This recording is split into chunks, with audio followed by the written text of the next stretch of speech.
आदि पराशक्ति माँ दुर्गा।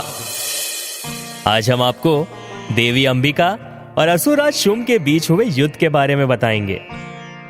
देवी अंबिका ने महान असुरराज शुंभ के अभिमान को चूर चूर कर दिया था जब उन्होंने उसकी रानी बनने के निमंत्रण को अस्वीकार कर दिया था। इसके उपरांत देवी अंबिका ने 2 बार शुंभ की सेना को परास्त किया था। अंत में शुंभ ने हजारों की सेना का नेतृत्व करते हुए देवी अंबिका के खिलाफ युद्ध का आगाज किया। वहीं दूसरी तरफ देवी अंबिका ने काली और शक्तियों, विभिन्न देवों की दिव्य शक्तियों की सहायता से आक्रमणकारी को परास्त किया और उसे भारी क्षति पहुंचाई। शुंभ ने न केवल अपने सबसे सक्षम सैनिकों को खो दिया, बल्कि अपने भाई निशुंभ को भी खो दिया था, जिसने देवताओं को उनके स्वर्ग के प्रभुत्व से बाहर निकालने में उसकी सहायता की थी। अब युद्ध के मैदान में अलग थलग वो रोया, एक घायल शेर की तरह चिल्लाया। शुंभ ने दहाड़ते हुए कहा, आप जीत गईं क्योंकि शक्तियों, देवी देवताओं ने आपकी मदद की। वे बहुत सारे थे और ये उचित नहीं। युद्ध को इस तरह से नहीं जीतना चाहिए। इस पर देवी अंबिका ने शुंभ को चिढ़ाते हुए कहा, क्या तुम्हें यकीन है कि वहां बहुत सारी देवियां थी? तभी असंख्य शक्तियां आगे बढ़ी और देवी अंबिका के शरीर में लुप्त हो गई और इससे शुंभ को बहुत आश्चर्य हुआ। इसके उपरांत देवी अंबिका ने कहा, अब मैं अकेली हूं, तुम मुझसे लड़ सकते हो।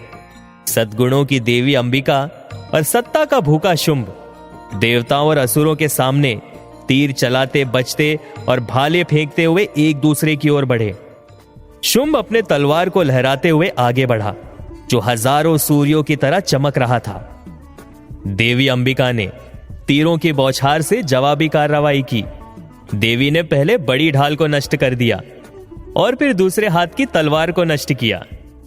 फिर शुंभ ने अपनी एक बड़ी गदा निकाली और देवी अंबिका पर घुमा दी, किंतु देवी अंबिका कुशल पूर्वक इस प्रहार से बच गई और आगे बढ़कर अपनी बंद मुट्ठी उसकी छाती पर पटक दी। इससे शुंभ अचंभित रह गया और गिर पड़ा। फिर वह पुनः अपने पैरों पर खड़ा हुआ। उसने देवी अंबिका को कमर से पकड़ लिया और हवा में उछाल दिया। देवी अंबिका हवा में ही संभल गई और उन्होंने शुंभ के पैर को पकड़कर उसे चारों ओर घुमाया और फिर जमीन पर पटक दिया। शुंभ हिल गया था, लेकिन उसे कोई हानि नहीं पहुंची। फिर वो अपने हाथों से देवी अंबिका का गला घोंटने के इरादे से आगे बढ़ा।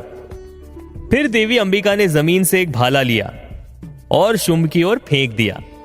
भाला सीधा जाकर शुंभ की छाती में घुस गया, जिससे वो बेहोश हो गया और जमीन पर गिर पड़ा। उसके लिए यह सब खत्म हो गया था। जब शुंभ के सैनिकों ने अपने स्वामी को मरा हुआ देखा तो वो सेना तितर बितर हो गई और वो सैनिक अपने पाताल लोक पहुंचने तक भागते रहे। जब तीनों लोकों में शांति लौट आई तो पृथ्वी के निवासियों और देवताओं को राहत मिली और यह शांति कई वर्षों तक कायम रही। सभी ने हाथ जोड़कर देवी अंबिका को नमस्कार किया और उनकी स्तुति गाई। तो ये थी देवी अंबिका और शुंभ के बीच हुए युद्ध की कथा। ओम दुम दुर्गाय नमो नमः।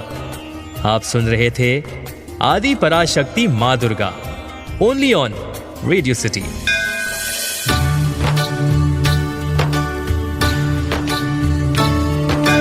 आदि पराशक्ति।